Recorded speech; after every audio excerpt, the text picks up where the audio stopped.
Shalom Aleichem, good morning. A beautiful morning here in Jerusalem. And right behind me, actually I'm standing on it, is what you call the Ophel. The Ophel is the city of David. So this is the place where David would have his palace and his fortress. The David and Bathsheba story started here. We won't pan around this way at all. I'm right behind the Temple Mount and behind the ruins, perhaps, of the city of Jerusalem in Solomon's day. But Robin will pan here in the Kidron Valley, and across the Kidron, you'll see another hill just opposite on the other side of the valley, and that is the Arab neighborhood, the Palestinian neighborhood of Silvan. It's a very interesting picture because it is a picture probably of, well, we don't see walls and we don't see buildings in David's day, but it is a very interesting picture of possibly what David's city would have looked like. One building, another building built up the side of the hill itself with David's palace and fortress at the top. Robin will continue moving as we're going to be coming to the Mount of Olives. And what you're going to see there at the Mount of Olives is many thousands of graves. I believe the number is 1.5 million Jewish people, religious Jewish people, are buried here on the side of the Mount of Olives because of Zechariah 14, which is the prophecy of the Messiah coming here at the Mount of Olives. And they would like to be here, resurrected from the dead, at the place where Messiah is going to come. You can see at the top of the Mount of Olives, this is obviously the way Jesus would have come. Perhaps we don't have the exact road or the exact path coming from Bethphage, you know it as Bethpage, and riding on the colt, and coming down here on what we would call the entrance into Jerusalem.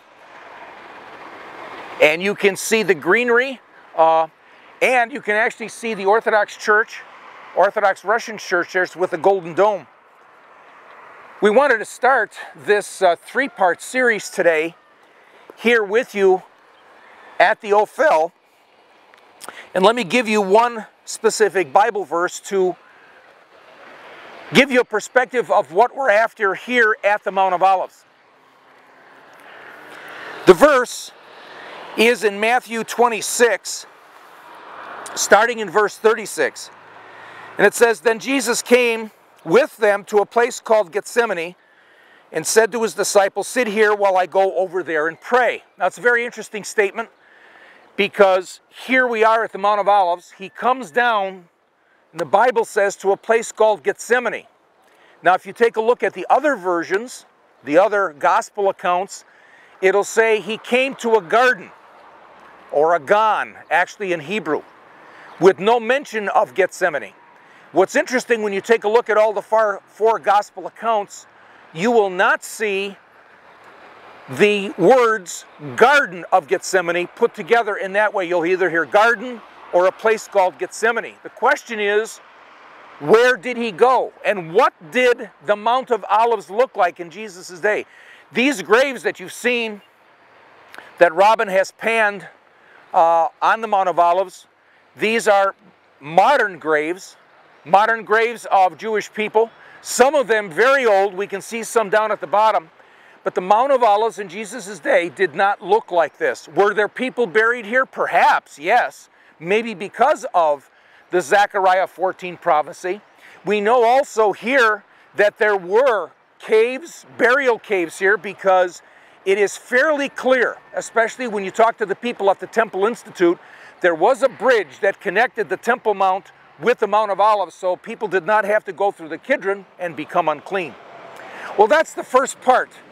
Here we are on the top of the Ophel, on the top of City of David, just before the ruins of what perhaps is Jerusalem in Solomon's day. And what we're going to do is we're going to take you down further into the Kidron Valley to perhaps show you in part 2 what the Mount of Olives looked like on that fateful night.